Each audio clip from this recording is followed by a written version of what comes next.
Salut tout le monde, je m'appelle Joris, j'ai 25 ans et j'ai sorti mon tout nouveau livre, Tremblez encore, 10 nouvelles histoires à la fois vraies et flippantes aux éditions Hachette Pratique, dans lequel vous trouvez, comme son nom l'indique, 10 nouvelles histoires à la fois vraies et flippantes. On parle de tueurs en série, disparitions, cold case, meurtre, avec des illustrations et des petits encadrés qui se focusent sur les avancées de la criminologie pour pouvoir apprendre des choses tout en découvrant les nouvelles histoires.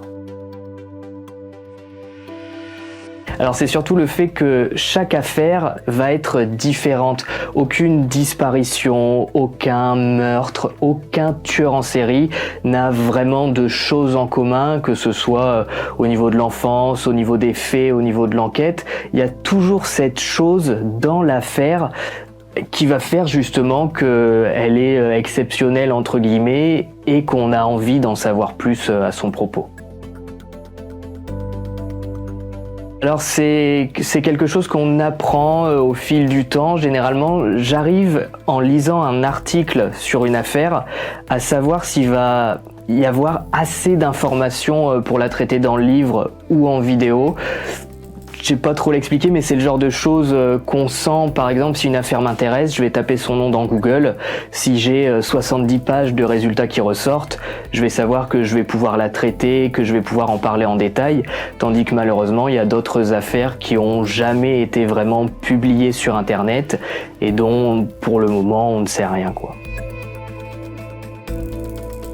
Je pense que celui qui m'intéresse le plus en France, et comme beaucoup de gens, je pense que c'est l'affaire Xavier Dupont de Ligonnès, savoir comment exactement ça s'est passé, où est-ce qu'il est parti, est-ce qu'il est vivant, est-ce qu'il est mort, même si pour moi de mon côté, à mon avis, il est mort depuis longtemps.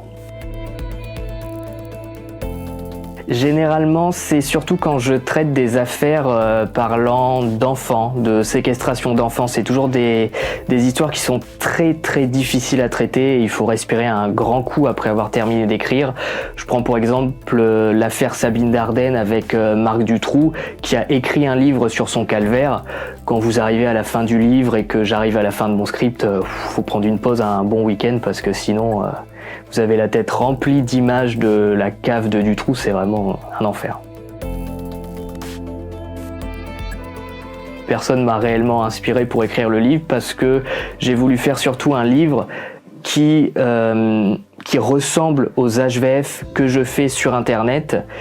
Et je pense que c'est pour ça que ça plaît à la communauté, parce que c'est un livre qui ressemble à ce que je produis sur Internet. Si vous aimez voir des histoires vraies sur Internet, sur YouTube ou même sur des plateformes de streaming, essayez le format livre et peut-être que vous allez adorer, puis ça va vous ouvrir tout un monde concernant des livres qui parlent d'enquête, de disparition, de tueurs en série, de meurtres. Puis il y a des petites illustrations, vous allez apprendre des choses grâce aux encadrés. Donc voilà, je pense que c'est vraiment un livre qui peut plaire au plus grand nombre.